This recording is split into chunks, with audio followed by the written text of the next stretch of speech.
Welcome back to Online Darts, everyone, and here we are, Matt. First of all, Happy New Year. We haven't really sat down since the before the World Championships. Are you enjoying this massive darts boom right now? Oh, it's brilliant, isn't it? Anything that promotes the game is good. You know, I'm very passionate about darts, love the sport, so to see it absolutely thriving at the moment for me is absolutely fantastic, and so much to catch up on. So we've had everything on charge all day, so we should be able to get through it all. Yeah, look, first of all, pre-World Championships, you were excited. Did it live up to everything you wanted it to be? And then some. I thought it was brilliant. For me, I'm all about the story. I'm not someone who wants to see 110 average, 105, 100... I've seen good darts before. We'll see good darts again. We'll see good darts all year in terms of those sort of like ridiculous averages or record-breaking stats. Not saying we didn't see that, we saw plenty of that, but we got lots of stories. Scott Williams going through to the semi-final. 2 of the 4 semi-finalists was non-seeded players. Some of the big favourites going out early. Some people don't like that, but I love it because it gives us all those stories and those journeys, and we get to see what it means to some of the lower ranked players to have that run at the World Championship. Life-changing. There's only one place to start, and that is the story that is dominating the back pages. And sadly, Luke Humphries' world title win's almost been not forgotten, but overshadowed, shall we say, by the sensational 16-year-old that is Luke Littler, that got to the final on debut and pushed Luke Humphries all the way. Now, we all said, could he do the impossible beforehand? He almost did. Yeah, I had him down for a quarter-final, and I was called bonkers, rose-tinted glasses. I got a lot of messages off people saying about I'm overestimating his ability. We underestimated his ability. He's better than we thought he was, and we thought he was class.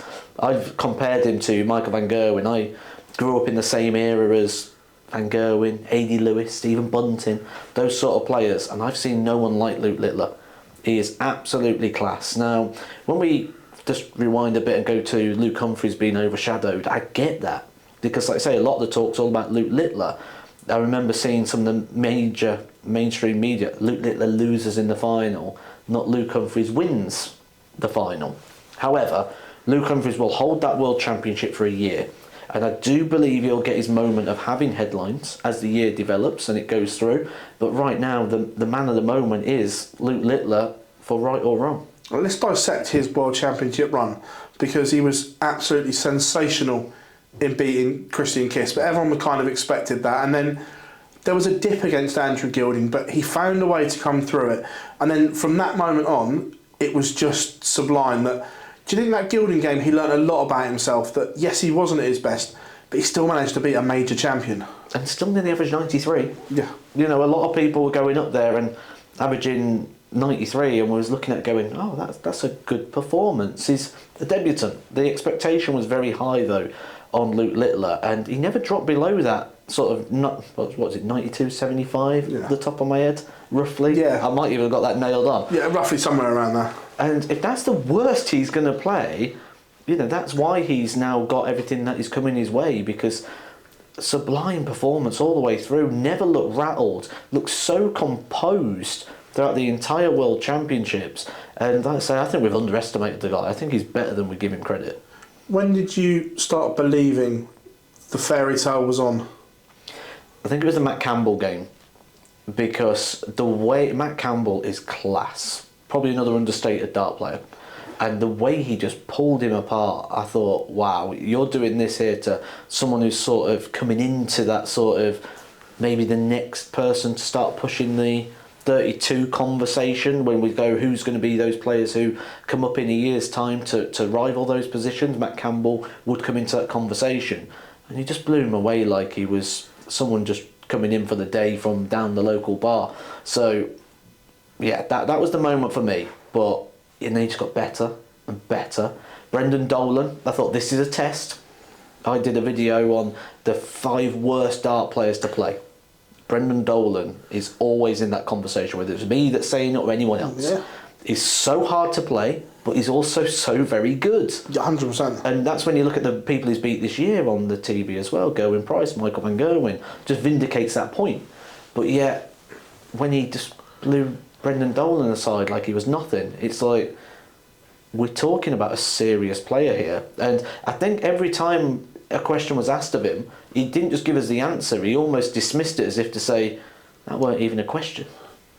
Were you surprised how it captivated the mainstream media, not just darts media? That it wasn't a surprise to us. We all know Luke Littler, but we saw GQ magazine turn up, BBC broadcast live from Ali Pali, Good Morning Britain, X, Y and Z. Are you surprised how it captured the mainstream? Not at all. It's a great story.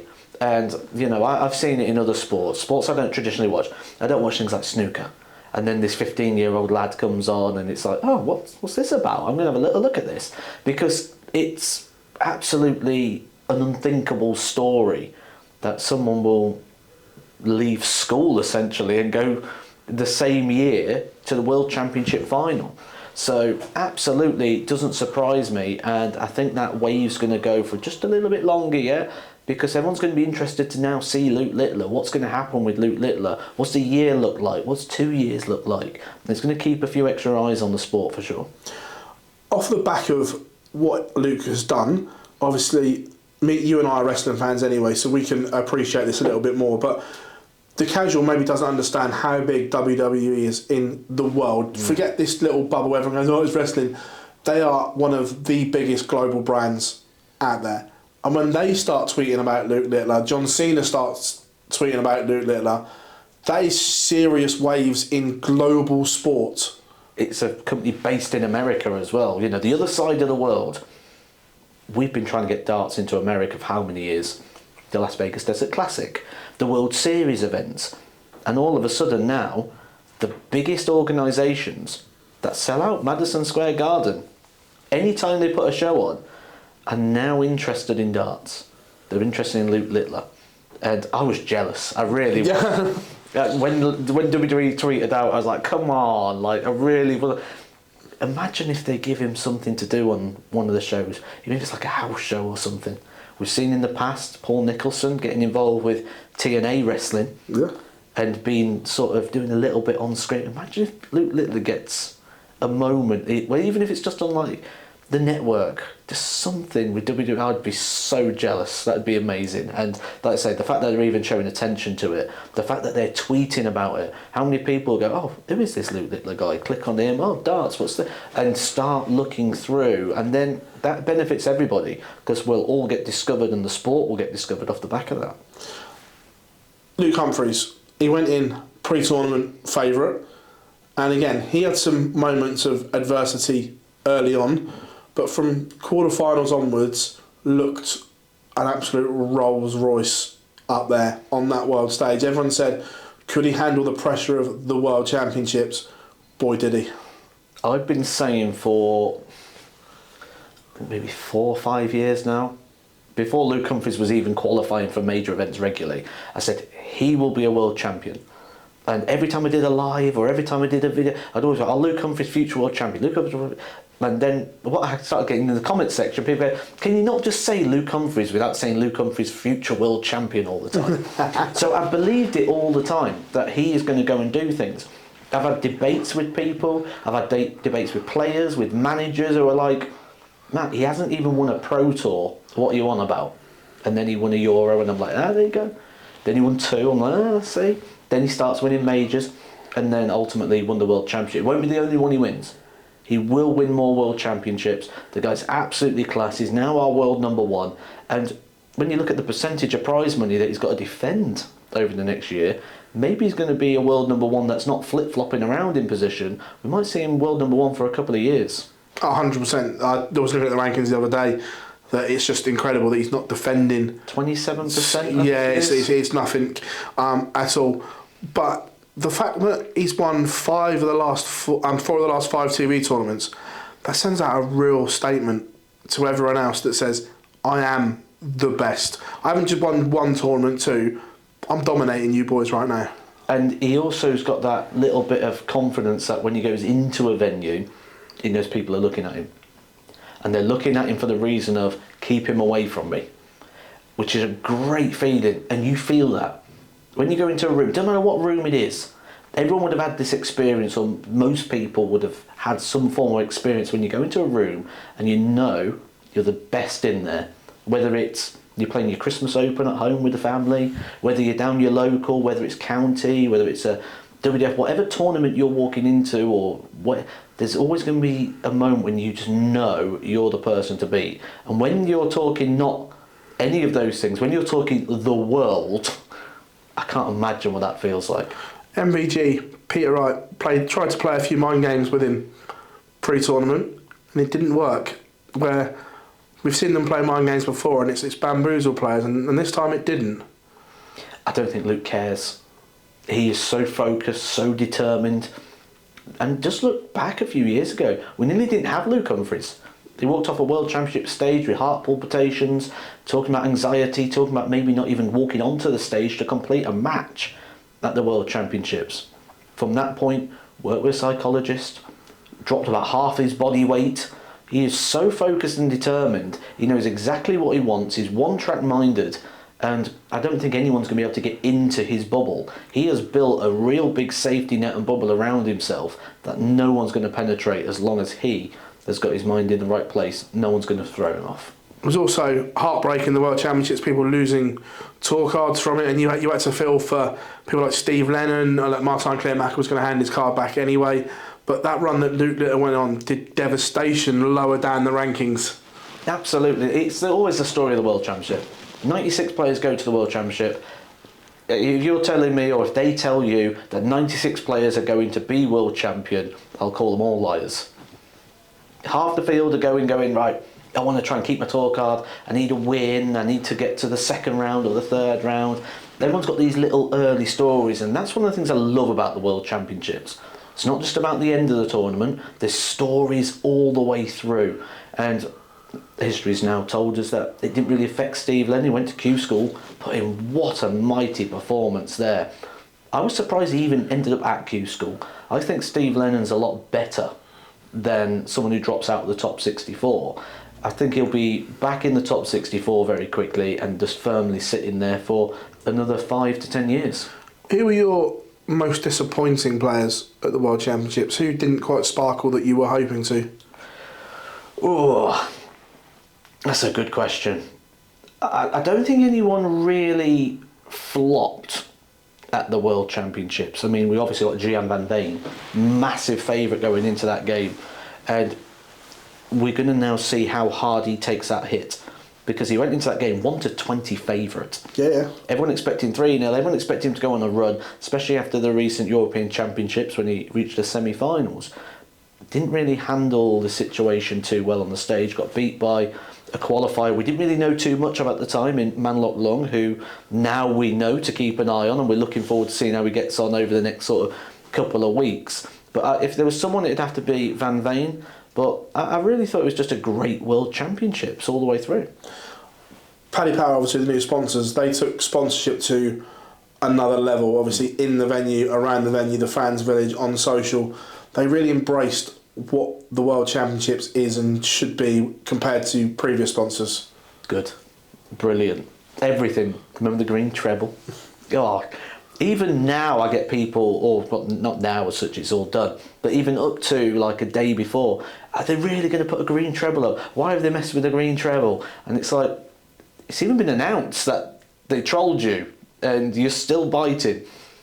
Absolutely brilliant, the whole thing, and that's what we want as well, because that was a proper team of marketers getting on board with that, which again is only going to accelerate the sport, because think about social media now and how much like people are on there and content, and again, if we've got creative, innovative content that's putting darts to the top, fantastic. They did a great job, and I look forward to seeing what they do next year. I suppose one plus point, everyone knows that Sky Sports deal runs out at the end of this coming year, like next year's World Championships. The PDC have now got an unbelievable bargaining tool, and the price has just rocketed. When it's only like major football games, yeah, are the only thing that beat the viewing numbers. Now, the one downside is they could turn around and go, well, that's a one-off. You've not pulled those numbers before. That's a one-off. Let's see what you do consistently. Let's see what the Premier League does. Let's see what the match play does. Let's see what it does when we're watching the World Grand Prix when all this dies down. So that's possibly the negative side of it. However, like you said, there's not a lot of time left on that deal. So it'll be interesting to see what goes on there for sure. I'll be keeping an eye very close on the situation. On those viewing numbers, 4.8 million people watch the final on a pay-per-view channel, effectively Sky Sports. It's not free to air. That is ridiculous for the sport that it pulled in those kind of numbers. I knew it'd be big. I weren't sure it'd be that big, but when we look at the semi, were 2.32 million for the semi-final with Rob Cross. Yeah. Which again, what a performance going up against a former world champion, and again just blowing him away. Rob Cross hit him with everything in that game, and then what I think happened, those 2.32 million viewers tune in, see that happen, hear the commentary, hear the story. He's going up against a former world champion. They can see with their own eyes Rob Cross is hitting with everything, and they're going, this guy could actually be the world champion. There's a dart away from going 5-2 up. I don't know if it would have been good for Littler to have won it though, because I know what you mean. Wrestling terms. Yeah. If you give everyone everything so quick, Cody Rhodes' story, do people follow the journey? Yeah. And it's that thing that you can get over sometimes in defeat. And I think he got over and left a little bit. Can he now go do it again? Can he go a step further? I think if he'd have got it, I think the buzz would have died quick, and we wouldn't have retained much of that, because that's now the important thing. Great, we've got all these new viewers, we've got all these people, eyes on the sport. Fantastic. We don't want a one-hit wonder. And I don't mean Luke Littler. I mean the show, the sport. What we now need is go, right, we've got these viewers, how do we retain them? That now has to be the priority. Off of the back of the World Champions, obviously the Premier League lineup was announced, and it was no great surprise given what he did, he was in. But how much do you care and consideration do you think the PDC had to put in to selecting this 16-year-old sensation? Because yes, look, what he's seeing on the board is just another level, but we've seen the Premier League ruin careers as well. And how much thought had to go into that process of including him? A lot. I think he wasn't in until after the World Championship final. Now, when I look at that, the announcement before the Masters, it was traditionally after the World Championships. Yeah. It got delayed to the next day, 4 o'clock on Sky Sports News. Now, I think the reason for that was, let's see how he handles the final. This is the biggest game of darts with the richest prize, the biggest jump in prize money, the most media attention, the biggest viewership, everything you could imagine at the hardest, biggest, highest level against the world number one. I think the decision was, if he handles that, we're going to put him in. I could be wrong, it's all speculative, but I believe until that point Chris Dobey was the 8th man. And when Luke Littler handled the final as well as he did, they went, we've got no excuse, we've got no reason. If we do get asked questions, we've got answers now. It can't just be, oh, well, he'll get us loads of media attention, so we put him in. They had to be able to have genuine fight back, which they've got now. Anyone who says, oh, should he be in, he's only 6'6", well, actually, he handled the biggest game in the world. Why won't he handle a Thursday night on a Premier League campaign? Oh, can he deal with the players? Well, actually, he's beat most of these on the journey to get to that final and nearly beat the man who won the World Championships. So, yeah, I think they had answers to any question that could be asked after that final was played. Did they make the right decision? Yes, absolutely. Absolutely. No-brainer. The media attention that it'll put on, the excitement, he's a new face to the Premier League. The Premier League has been criticised in the past as sometimes going a little bit stale. He's going to liven it up. We've seen him for a year. We know the sort of stuff he's going to do. He's going to get creative. He's going to be interesting. He's going to love the limelight. He's going to love the stage. And yeah, absolutely, it's the right call.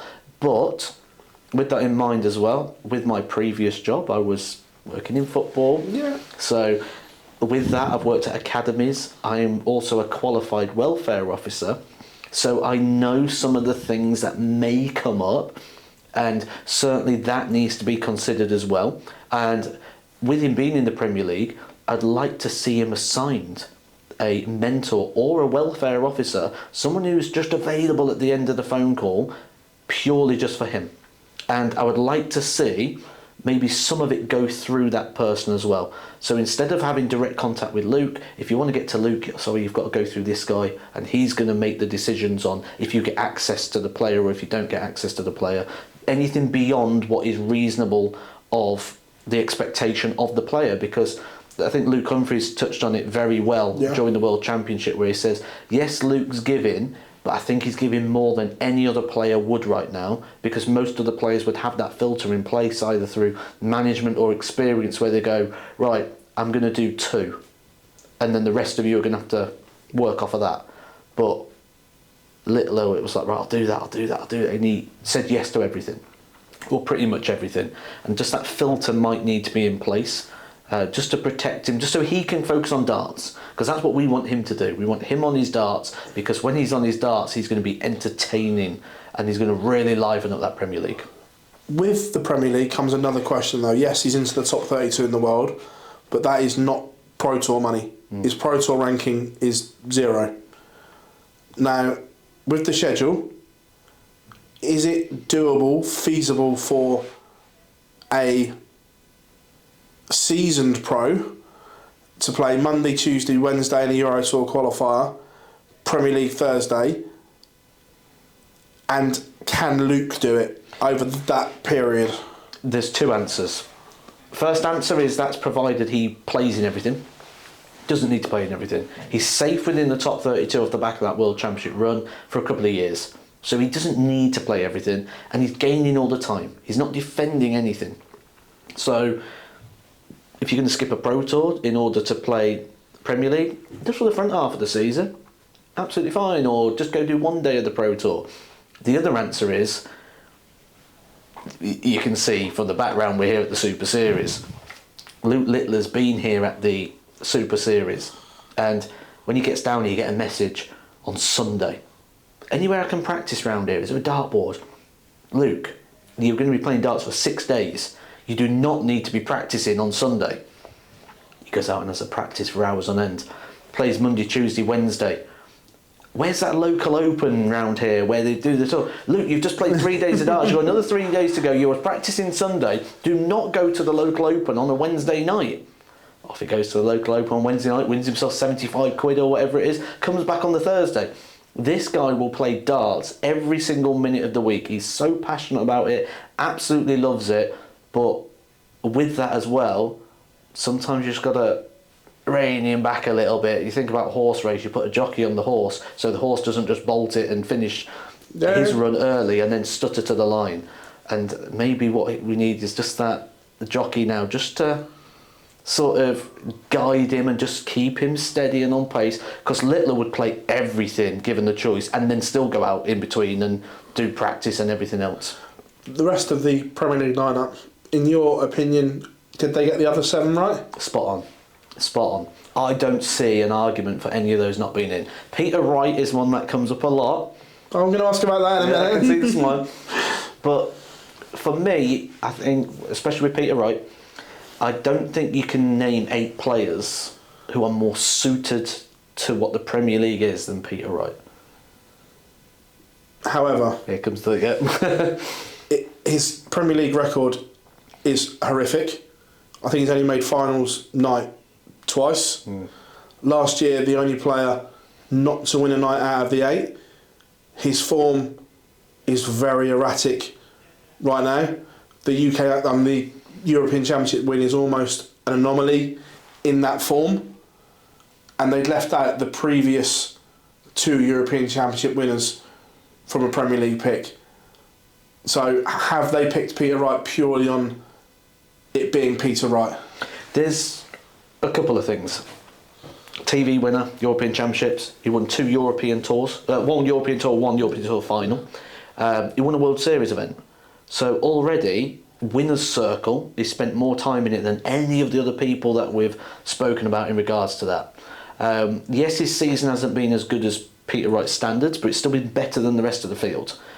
Averages, hit and miss. I think I looked at the seasonal averages, like 32. So not quite, but we know that game's in there. The only counter-claim I can see is the fact he finished bottom of the Premier League. Now, I would like to see it installed. If you finish bottom of the Premier League, you're eliminated. You don't come back next year. Yeah, it doesn't matter if you win everything else. Man City could finish in the relegation zone, get relegated, but win the Champions League. It doesn't entitle them to play in the Premier League again. They'll be in the Championship, despite the fact that the Champions League wins. So I would like to see the person who finishes bottom actually get eliminated from the Premier League, put a bit more jeopardy in it, liven it up a little bit, give us more to talk about, and that would then eliminate Peter Wright. But the other thing I think about, and I've got to be really careful how you word things, because I don't want it to sound like a knock, because it really isn't. But if I'm a casual viewer and I'm flicking through, I know where you're going with this. and I see Luke Littler versus Damon Heta, someone who was put forward as someone, and Luke Littler beats him, I go, oh, he's beat him.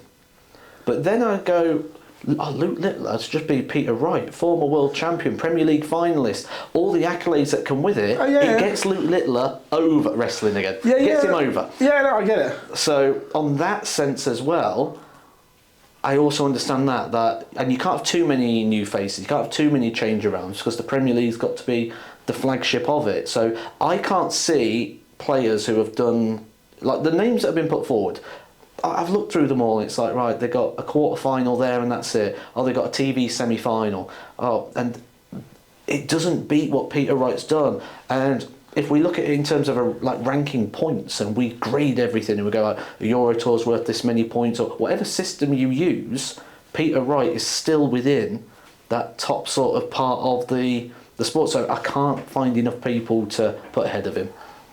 This is another Peter Wright one, but in a different angle. And I'm not trying to trip you up here, because it's genuine points I think are interesting. That we've seen the Premier League ruin careers. We spoke about, would it ruin Luke's career? But there are players that were put in when they weren't in the best of form, mentally and on the board. Does of the second year, in particular, he openly admits he knows he shouldn't have gone in, but took the cash. Webby, it put Michael Smith back the first time he played in it. Is there a worry that although it is Peter Wright, the great entertainer, could this do long-term damage to his career when there's not long left particularly? Look at his age and the way the rankings go, and we may not see Peter Wright much longer. Could this quicken that process if it goes wrong in terms of, like last year, he finished bottom, didn't win a week, he gets beat up every night? Is that a concern? 100%. Absolutely. Very, very valid point. But the issue is, that's kind of Peter Wright's issue. Like you mentioned Glenn Durrant. Yeah. Glenn Durrant was sort of before the Premier League very unsure, should I do it, should I not? Yeah, not really. But then it's like, well, no, I'm going to do it, like say, take the cash, take the opportunity, and then hated every moment of it, especially how it was done behind closed doors. Sort of Premier League was sort of nightly, wasn't it, rather than just every Thursday. So when we look at it in that sense, but that's over to Peter Wright. That's if Peter Wright doesn't feel up to it, I'm sure he would go, nah, not for me. But the fact he's accepted the invitation, must feel enough in there that there's something he can do. Whether it means he's going to change his darts 17 times and try and find the perfect set, as we know. But he must fancy it. He must feel he can turn it around. We know that he can get confident and brash. Remember the match play interviews, I'm going to win this, I'm going to win that. So he's had a lot of time. He's had a lot of time from the World Championships to the start of the Premier League. So he's got time to put right what maybe is going wrong. Just picking this one back up because we hit the timer limit on the first recording. I agree. It's a tough call, but it's an interesting ask on that. Q School. Yes. Brutal. 31 cards available. There was an extra card became available. I think most people agree with the decision to remove Corey's card, but potentially with your players head on, like I know you've gone into a lot of it, is it right that they've introduced a rule and then instantly used it? Should that rule have come in and been for all new tour card holders? Do you know what I mean? It's not a new rule. It's not a new rule. It's I think we spoke about this before Christmas as well. It's actually in the player's contract. So they might have put a rule in terms of the DRA or a rule in terms of public facing. Yeah. But actually in the player's contract, and I don't mean like the public facing data, the contract between you and the promoter, it says in there that if you do not play an event within 12 months, that you can have your status removed. And he hasn't played an event within 12 months. So all they've done is take that from being a contracted term into something that's public that's fair facing. enough. So yeah, it's not something that's new. I fully expected it to happen, and it's absolutely the right decision. I agree. The decision is right, because you can't have tour cards being wasted how they've been. But Q School itself, wow, drama.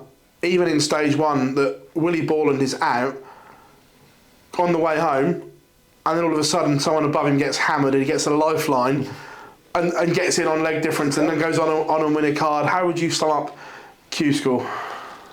Oh, Q School. It's great to watch. It's great for the drama. I've never had so much fun sitting watching numbers flash up on the screen before, because we don't actually get to see the darts throw in. That's something I'd like to see now. Streaming boards. I'd like to see some certainly for those important games, those key moments. Like, this player needs to win 5 legs. Get them on the streaming board. Let's see it. Yeah. I'd love to see that. The PDC now have got a great team of people. They've got some great broadcasting partners, great commentators, people that can then put that into place. I would like to.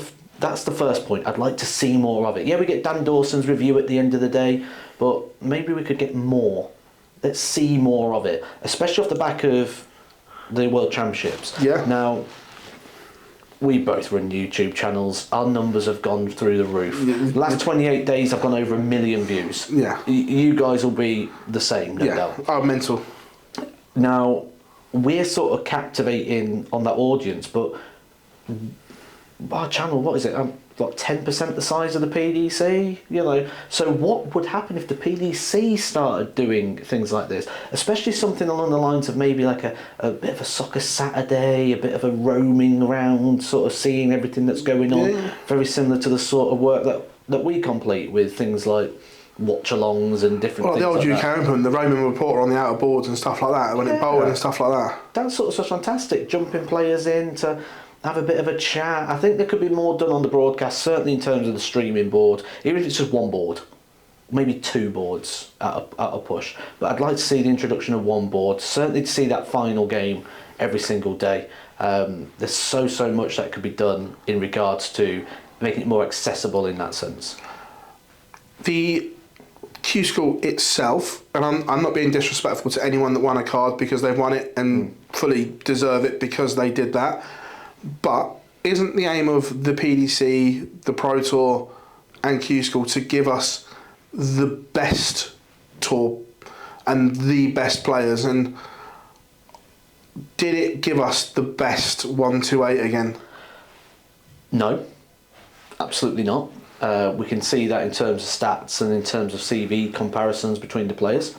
But on the same aspect, things don't get put right until you see they go wrong. You see things like the Titanic story. Until that disaster happened, you didn't have to have a lifeboat space on a boat for everybody on board. But then after that disaster, you then get to see, right, this needs to be a law and a rule change, because we can't let that happen again. Maybe now, over the next year, there'll be conversations that happen that maybe stop some of the issues that we've seen, such as the Conan Whitehead rule once again. The anomaly has now happened 2 years in a row. Yeah. That someone would have won a card by not playing. They played and it's cost them. Yeah, and you don't know that beforehand. Exactly. Yeah. So you have to play. But with that in mind, when you look at hindsight, it doesn't spin a good sort of story for that side of things. The other thing I'd like to maybe see is maybe develop and use more on the Challenge Tour. That is the same pool of players minus the 31 players that we now give cards to. Maybe we need to extend the amount of cards that are going onto there. I've got written down really long-winded I'm the same as you with it. Long-winded system that could be put into place for it. That we'd probably have to put another 4 batteries in the camera for me to go through that. But again, A lot of the time, and this is one of the things that's quite hard with this, because I think this is something at the moment that's quite subjective. You know, have we got the best players? Some people would go, well, they're the best players that dealt with the pressure. It's subjective in terms of, do we get the best or do we not get the best? I'm purely looking from a numbers point of view when I say no. And with that in mind, I look at it and I think we're giving 2 cards to a 1-year system and 31 cards to a 4-day system. The other thing is, what we've got 2, and this is the other argument I've seen quite a lot, 2 Q schools, 128 player fields, and they're judged on the entries of the first phase. And then they're splitting the cards based on the first phase. And what was it? 10 and 13 cards? 10 UK, 13 for EU? Yeah, so 31 in total, and it was 18, 14. But what divided that split? 17, 14, sorry, yeah. And what gave that split for the EU to have more players, more tour cards? Was there more entries? There were more entries. And when you look at the entries, the amount of people averaging 40 or 50 in the EU Q school completely outweighed the UK. So those 40 and 50 averages then actually boosted the top end and gave the top end more cards. So I'd rather see it just split 50-50, go, it's 128 player fields, doesn't matter about stage 1 anymore. It's just, as in like, doesn't matter on the entry numbers. That is your thing, that's how many places are available, and just even split it. Also, does there need to be some sort of seeding for Q School? Because I look at some of the first round games we got. Mm-hmm. The one that springs to mind straight away was Dom Taylor against John Henderson in round 1. Now that is mental that they have to play in round 1, and you see, I think one of them, Dom Taylor lost with a 94 off the top of my head. Now there are people getting through not averaging over 85. It just doesn't sit right when we want the best players. People winning with 60s. This is what I mean, it doesn't sit right, I don't think. I would like to see it, but I also understand the argument against. So yeah. It's one of those things I would put forward, personally, but I completely respect the opinion of anyone who says no. Yeah. Because I get that as well. What I would personally do is I would make sure, like, the players that are coming off the tour, what did we have? 14 players, weren't it, that came off the tour? I would use those first, players coming off the tour, 1 on each board. The idea is, if you want to come on the tour, this is the bottom end of the tour, come beat them and take their place. A bit like a playoff sort of situation. So can you beat those? But then obviously we'll have a shortage of seeds, use your challenge tour. The top entered player from the challenge tour, we need 2 players to fill up the seeds, it's going to be 1 and 2. Oh, the EU's only got 10 X-Tour card holders, so that's 10 plus the top 6 of the Challenge Tour. Yeah. So just to try and make the system come through a little bit, but on the same aspect, I fully understand that a lot of people find that the appeal of Q School is that potential dream coming from absolutely nowhere and doing an Arabini. Also, with all that, the 128, as it stands, obviously you go to 127 after day 1. Should there be a top-up list every day? Absolutely. So that 128 is always full, so you get a point if you win a game. None of this, you don't get a point because it's not a full list. If you win a game, you get a point. Yep. Whether they change the point system to adopt that or not, but 100% I think it should always be a 1 to 8. So you've got 77 places available, they go through, they get 4 days. Next person gets 3 days, next person gets 2 days, and then you get 1 day. We saw from Andy Hamilton this year that players are willing to play 1 day and have that one shot and that one opportunity. Especially, I mean, you might have to work quite far down the list to find where that one player is. But so fill it up, fill it up. Have the full 1 to 8. Let's not have buys. Let's not have someone having to win 2 games and someone only having to win 1. Let's make it as level as we can. And I'm sure all these things are going to be put into place moving forward, because it's getting to a point now where Q School's going to need a review, because it has been in its same format for a few years now. One thing we know about the PDC is they'd like to evolve and change formats and products and things. We see that in the Premier League changing around all the time, Q School evolving into what it is.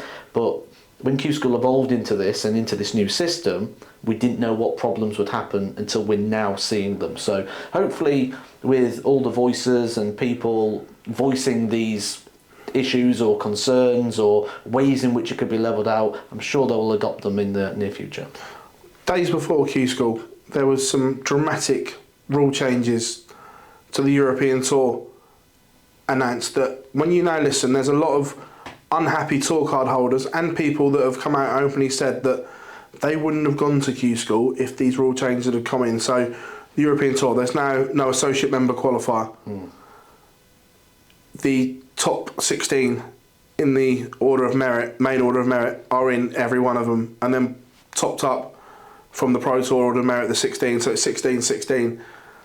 The opportunities for players that aren't at the elite of the game have now been cut dramatically. We've seen over the last few years how important the Euro Tour is for players trying to break into top 64s, top 32s, top 16s, keeping tour cards.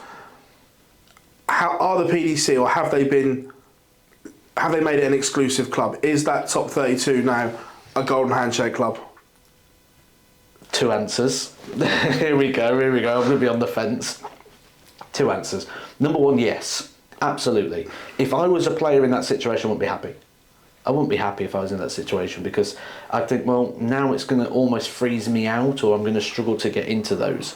But on the other side, yes, they've restricted the opportunity, but they've only restricted the opportunity within their own organisation. One of the things I can tell you now, as one of the players that was on the Pro Tour for 11 years, one of the things we always said as tour card holders is we don't get enough protection, or we don't get enough for us. We're the tour card holders, and they're giving opportunities to everybody who doesn't have it, who's got opportunities in other organisations. It's like, we want to be looked at. We're the PDC players. Why aren't the PDC looking after us? This is kind of a statement that does that a little bit by knocking out those associate members. You're ready. The associate members have opportunities here at the Super Series, with the ADC, with the WDF. Anywhere they want to play darts, they've got those opportunities. They've got the Challenge Tour. They can use the Challenge Tour to get promoted to the Pro Tour. So I get that they don't want them now taking up European Tour spots as well. So I do kind of understand it. I'd hate to be in that position. But from an organisational side, I can see why it's happened. But I've spoke to players who only went to try and get in those European tours, and they're heartbroken. They're gutted that they're not going to get that opportunity. So I get the frustration. I would be exactly the same. On that, two bits before we move on to the next part of the argument. If that is the case, this decision wasn't made overnight. Should this information have come out before Q School entries, not 2 days before when entries was shut? I think that's what's annoyed a lot of people, that this has obviously been in the pipeline for a while. This just didn't happen overnight, and it was left until Q School entries was shut. Yeah. And I don't know when the decision was made. Was this decision made before? Was it quite a late one? Is this a new sort of rule? Is it a new change? There'll be a reason behind it. Is potentially the reason behind it, look how busy Chris Dobie was last year when the Premier League was on. Is it because now we can't have someone in the Premier League outside the top 16, so it makes it easier to select the Premier League? Because ultimately, the PDC's most important thing is what people see out there, the top end of the product. The PDC's remit, their agenda, is to create more professional players. At the moment, they've probably got it not far off a 64.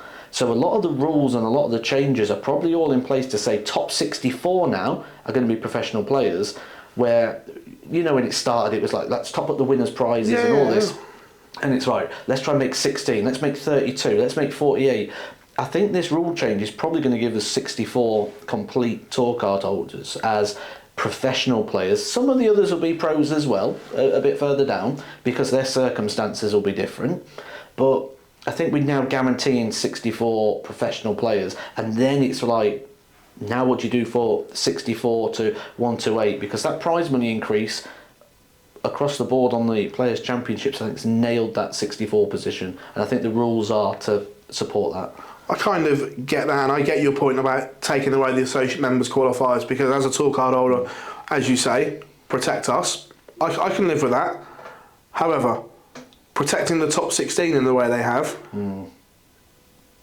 is that right? Because effectively, the way it looks from the outside, and I'm sure you'll correct me if I'm wrong because you've been in and around this environment, by guaranteeing the top 16 into every European tour, it has made that European tour so hard to crack for anyone else gaining ranking money, because the Pro Tour Order of Merit is associated to that Euro Tour. Yep.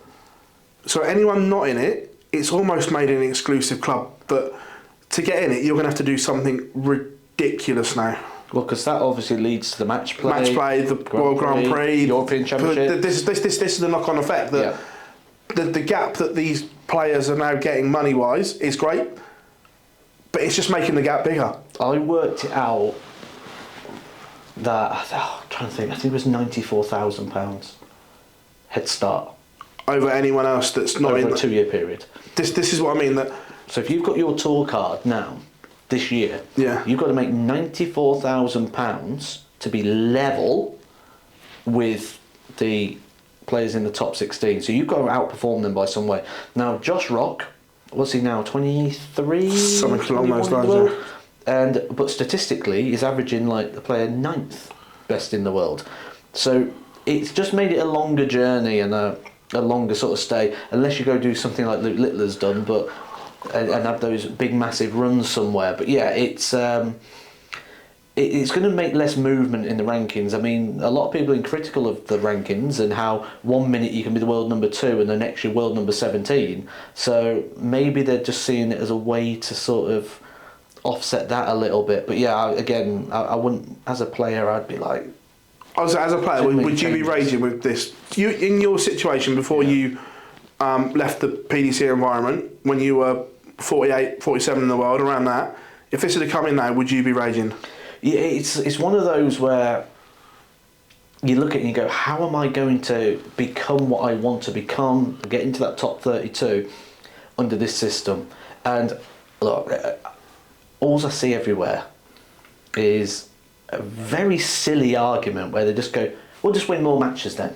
Okay, great. I'll win more matches and then I will go into that position and then someone else will come out and they will have the same conversation. So you're not changing the conversation, you're changing the person that's having it. Yeah. And ultimately, we should focus on what's been said rather than just fobbing it off like, I'll just go win more matches. Like when Scott Williams says, we're not getting enough darts at the World Championships. Looked in the comments like, well, just win more and become elite and then you don't have to worry about it. Well, then someone else is going to be having this conversation. You've not changed the conversation. Just because Scott Williams has now gone and won more games and he's now fine and more catered for, doesn't mean that we've not changed anything. So on your point on the 94,000 head start, so I looked at this in particular because I was looking, could Luke Littler make the match play this year? So obviously his Pro Tour Order of Merit starts at nothing. So he's got to make up £22,000 on the player in 16th at the moment on the Pro Tour Order of Merit, yet they're guaranteed to be in everything and you're not. It just seems like that's impossible. In Luke Littler's sense, it's not possible. But do you know what I mean? For the normal... Let's say Steve Lennon. Correct, yeah. He's 22 grand behind and they're in everything anyway. Yeah. That physically can't be done, surely. And the reason I picked Steve Lennon is because statistically at Q School he was the best performer. Yeah. But is he going to perform to that level that's going to be... Because he's almost got to double up because he's also behind. Like I say, he's, 6 months of qualification? So he's probably going to have to win 2 titles to have any hope of getting in. Well, he's got to win 2 Pro Tours just to get level. And that's without them picking up any other money in a Pro Tour or Euro Tour. Yeah. I think the biggest issue here is not so much that. I think the biggest issue is the 1-year system should be a 1-year system. Look at Radek Skagansky.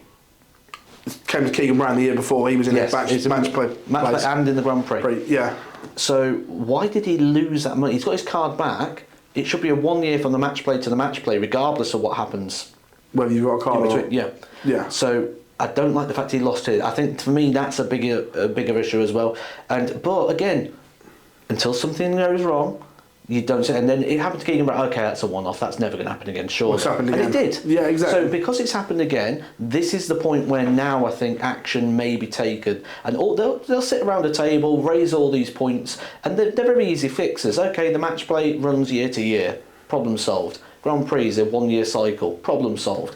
And they can easily change these things, but maybe in a year's time, if we sit here and we're talking about it still, that's when you go, right, you've had the benefit of the doubt here. You've been caught out by something that wasn't foresighted, and it's happened a third time. That might be when you go, okay, but we've never had to deal with that with the PDC. They normally address things quite well. It's been interesting, isn't it, this last month with everything coming out the way it has.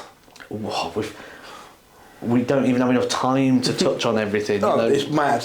We haven't even spoke about Lakeside yet. Oh, don't worry, we'll come on to that. It's I'll get comfy. Yeah, no, just in general, but it's been huge. Obviously on Lakeside, Yeah.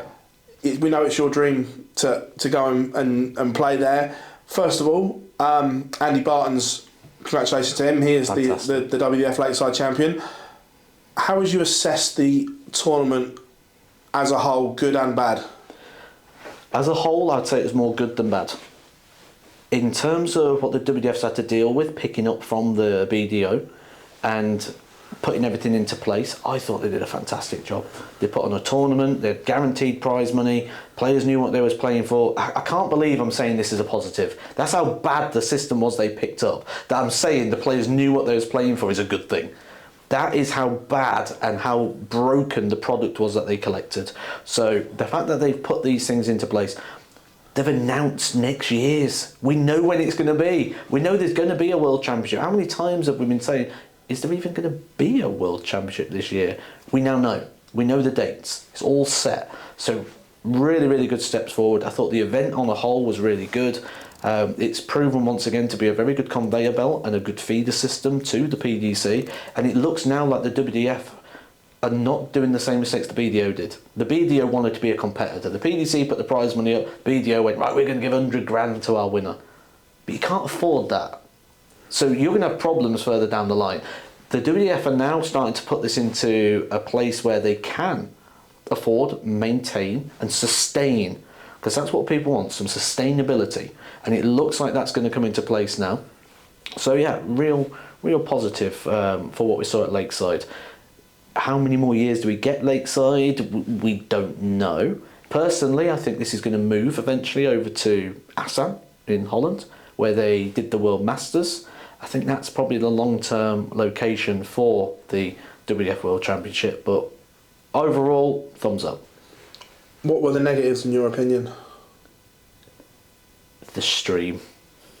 I don't mean the camera. No. I don't mean the audio quality. I don't mean all these things. I'd watch it off my phone if I had to, you know. Oh, that's great. I just want to see the darts. Yeah, I don't care if it's in how many pixels or, you know, if the audio quality is as crisp or anything like that. It's that chat. You're cringing. It was brutal, wasn't it? You appeased the small-minded minority at the expense of the product. 100%. The small-minded minority who want to make silly comments on there because they think it's funny and it's faceless damage the product that week.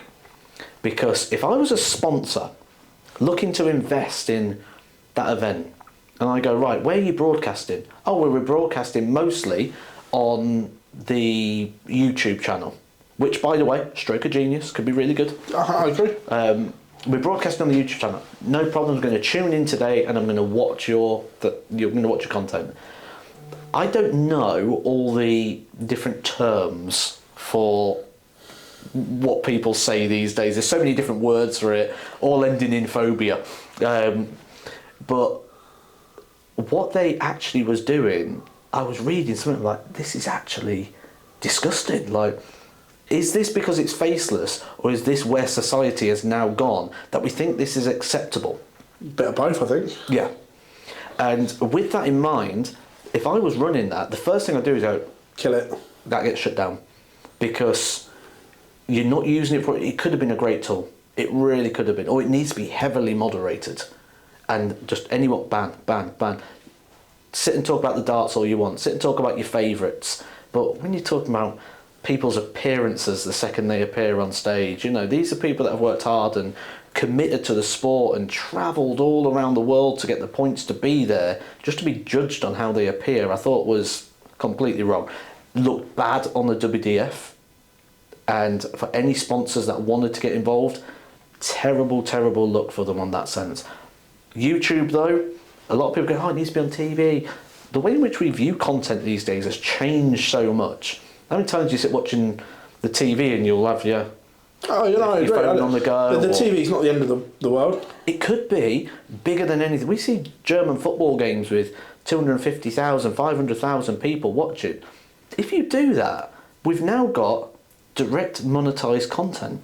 We've now got an opportunity to go out and find sponsorship, to put adverts on that they get the direct income from. Yeah. They don't need the broadcaster anymore in the sense, and I don't think the product is really a broadcasted product anymore. I think on YouTube, the WDF could really find a market to really excel that sort of online darts approach, and I think they could really hit it well if they get the right people doing the right jobs. One negative from a fan watching it, and we see how important it is here at the Super Series, they got the on-screen talent massively wrong, in my opinion. That it looks like, I get there was a limited budget, but surely presenter, pundits and commentators, that had to be near the top of the list, because look, Dan McCarthy did an unbelievable job. Fantastic job. But he sounded like a broken man come Tuesday, doing it all, or the majority of it on his own. He sounded broken. Yeah.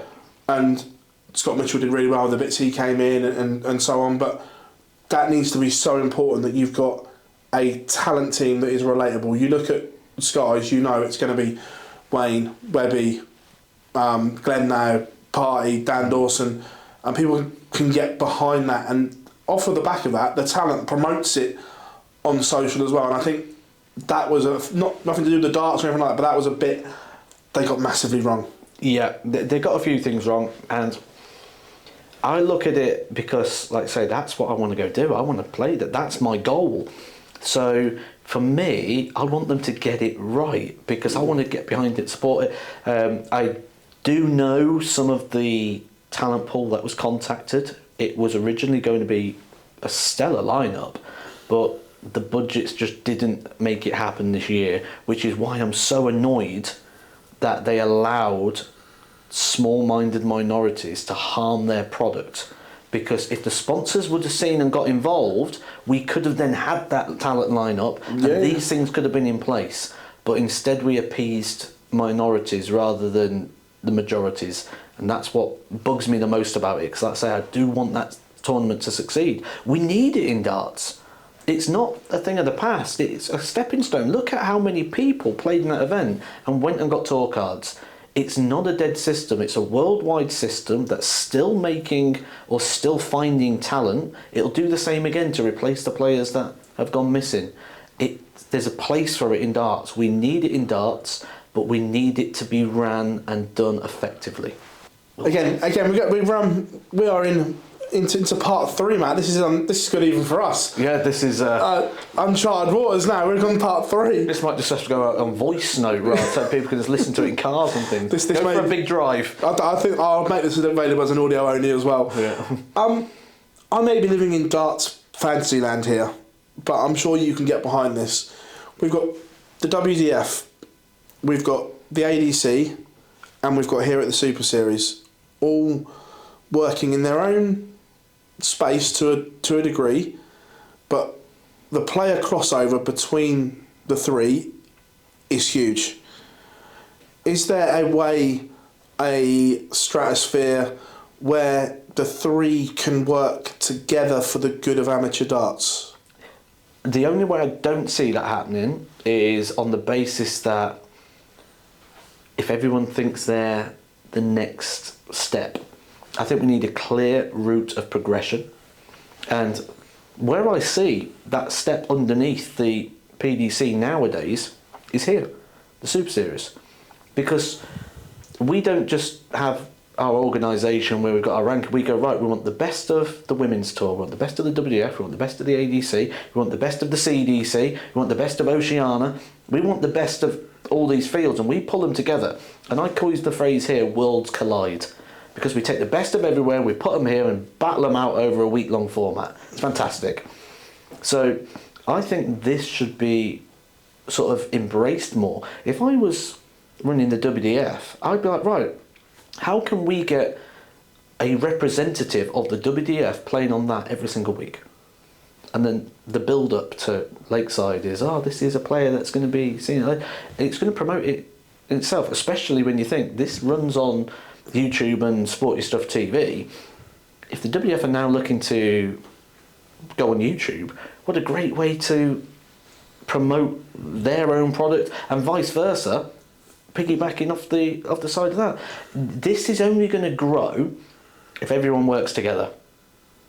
And we do this quite a lot with our own YouTube. We realise that the pie is only so big, and if we all try and take our slice, but actually if we can make the pie bigger, our slice becomes bigger. And ultimately that's what they've got to look at in regards to what they're doing.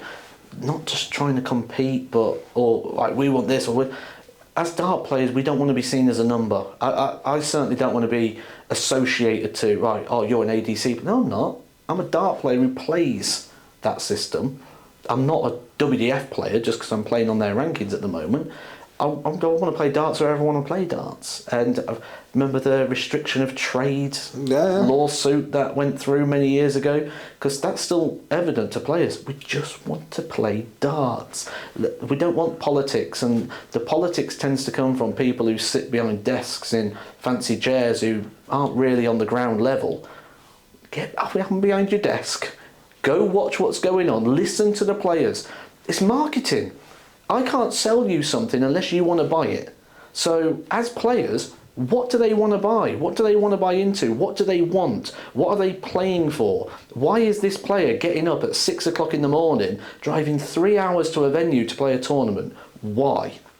Because he wants an opportunity. He wants an opportunity to play on TV. He wants an opportunity to be the world champion. He wants opportunities. So work on that and put it into place. I'm ranting now, aren't I? No, I like it. But can it work between the three organisations? 100%. 100%. But they've got to realise where they fit and what they're trying to do. Like I say, the BDO tried to compete. Don't compete. Be a feeder system. Own that space. Be, like the Lakeside is, the second, or is the richest prize outside the PDC. So be that. Be that. If I was running the WDF now, that I would be banging down Barry Hearn's door and asking for my world champion to automatically get a tour card. I wouldn't be trying to retain that player. The player's going to go to Q school anyway. We've seen it over the last couple of years, other than Neil Duff. We've seen it where they want to go and get a tour card. So I'd be going, look, Barry, I've got a worldwide system playing 40 tournaments in 20 different countries. We've got a broadcasted event at the end of the year. Can our champion get a tour card? That's what I'd be pushing for. And then I'd be doing everything I can to prove that that system is validated enough that it warrants getting that tour card position. Or something. Can I get a Grand Slam spot? Can our top 8 players get in the UK Open? Can we do something where our system crosses into yours? And we're not trying to retain the players. We're not trying to compete. We'll give you those players. It's interesting. How do then the Super Series, the WDF and the ADC coexist? What's the pathway that they can all work together?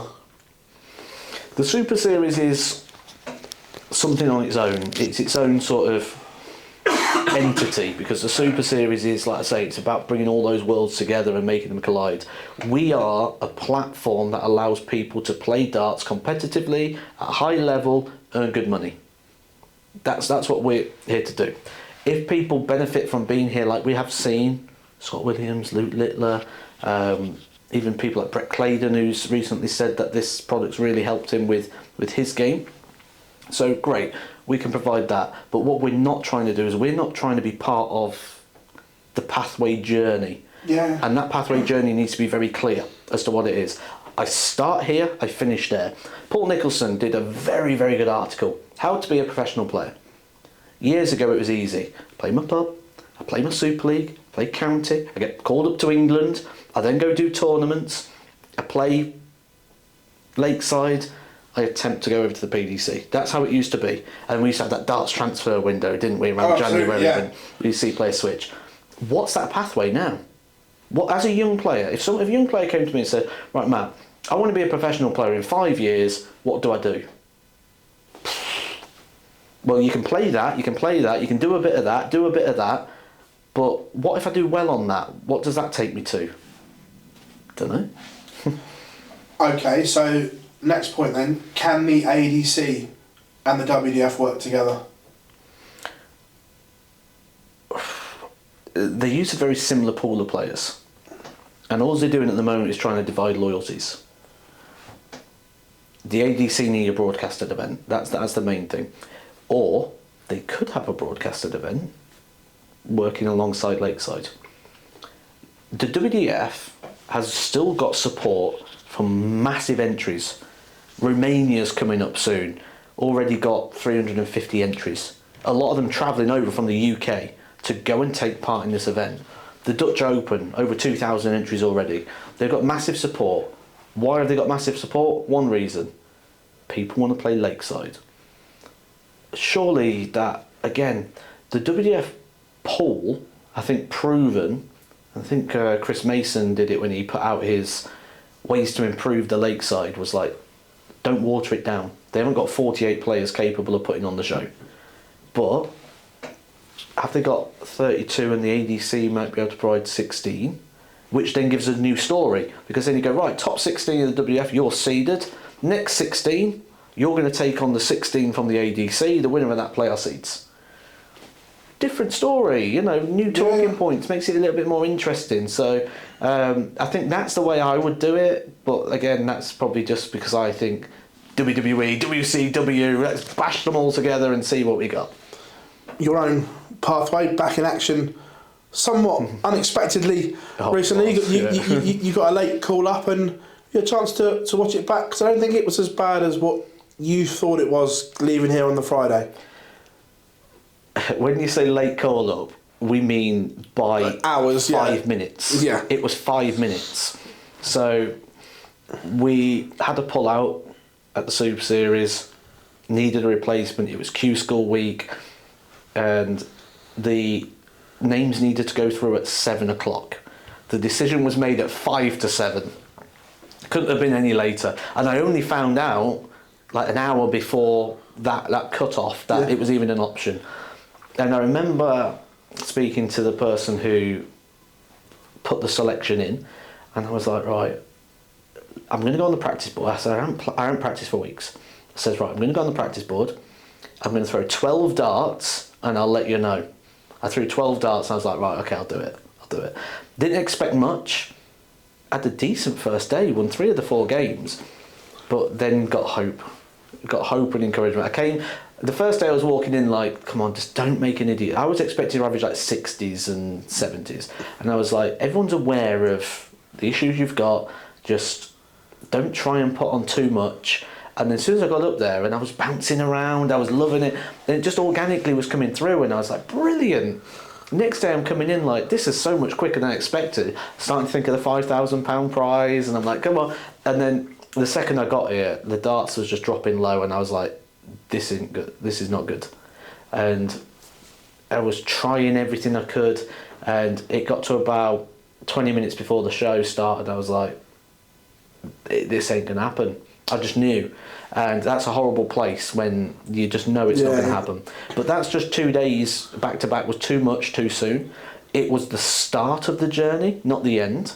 We know where I want the journey to end. That is Lakeside. And I still stand by that. That's got to be where this journey ends for me, because I still don't think I can do it. I can do it in bits. Last year when I went to Spain, I played some of the best darts I played in my life. I was walking through the field with 4-0 victories. You know, at the time Christian Kiss was bashing the Pro Tour, 4-0 in the semi-final. You know, and I was just breezing through the field, playing so well. And then I was like, oh, I can get it. But then the next day you do it and it feels like you've never thrown a dart before and I can't reach the board. So in terms of longevity, there's not, but I'm really focused on this year. Get to Lakeside, and then, like I say, I think that might be where it all comes to an end. But it's going to be some ride. I'm really looking forward to seeing and hoping that it all comes out. But I will say that I think day one of these tournaments is probably where I'm going to get my best opportunity. Are you settled on the new equipment now? I've had a throw with them. They feel very nice, to be fair. Are you happy with that done now? No. No? No. So, again, what I'm trying to do is I'm trying to make the equipment help me. So, at the moment, I like the dart. I do like the dart. It's very similar to my old dart, certainly in terms of dimensions and everything. But we're working on something at the moment that might just support the wrist problem a little bit more. So, little minor tweaks to be made. Hopefully we'll get them ready. I'm hoping to have them ready for March. Yeah. And if that is the case, then brilliant. And anything that makes life easier for me at throwing at the moment, because these tournaments, big entries, they're going to be tough to get through. And lots of games, lots of time, lots of throwing. So I need something just to make it as easy as possible so that I can get to my goal where I want to be, up at Lakeside at the end of the year. And then we'll reassess at that point. And I know what's going to happen. I'm going to go there, I'll be encouraged, it'll go well, and I'll be like, maybe another year, but it's still not even part-time schedule. When I say I'm doing this alongside being at the Super Series, alongside now working for the PDC, alongside going down to the studios for Sky Sports to do work with those. So I've got some really big gigs coming on, and sometimes that takes, well, it does. That's my job now. It takes priority.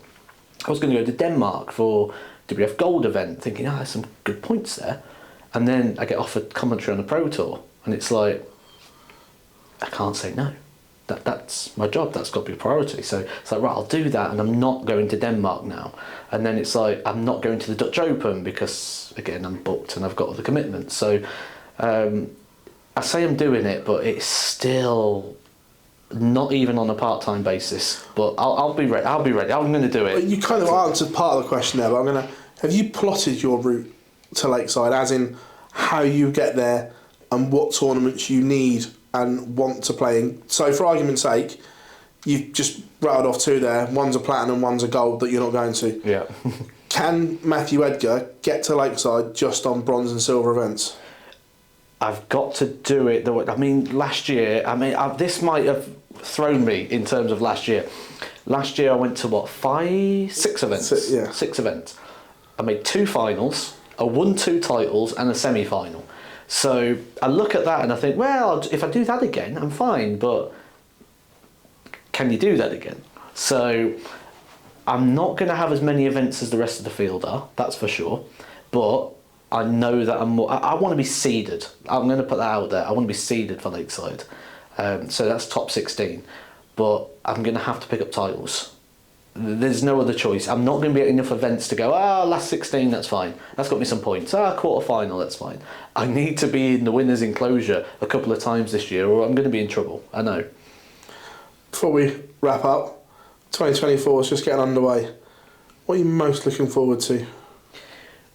Seeing what happens with Luke Littler. Seeing what happens in regards to this big buzz around darts. Can we retain it? How much does the sport grow? What happens with those big broadcasted deals? Are we going to view darts in the way that we do now? Are we going to see free-to-air TV once again want to get involved with the sport? So there's loads of questions at the moment, and the only way is seeing what happens in time. Absolute pleasure. As always, this is going to be a fun one to edit and upload. It's going to be a long one. As we hit the hour and 20 minute mark. We could have done another hour and 20 minutes. Easily, absolutely, mate. Pleasure as always. Cheers, Phil.